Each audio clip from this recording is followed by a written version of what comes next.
What's up guys? In this tutorial, I will show you how to create a hyperlink in a PDF document quickly and easily using an online PDF editor. First, open up your web browser and go to pdffiller.com.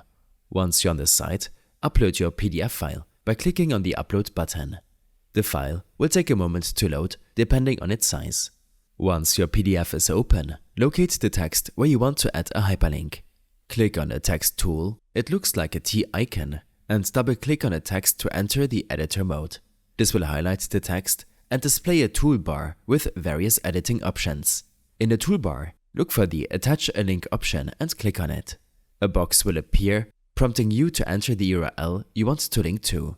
Type in the full web address or copy and paste it, and then click Save to apply the hyperlink.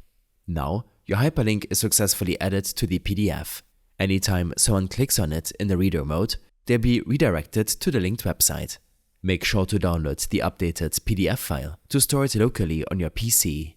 I hope this helped you out. Leave a comment if you have any questions and see you in the next one.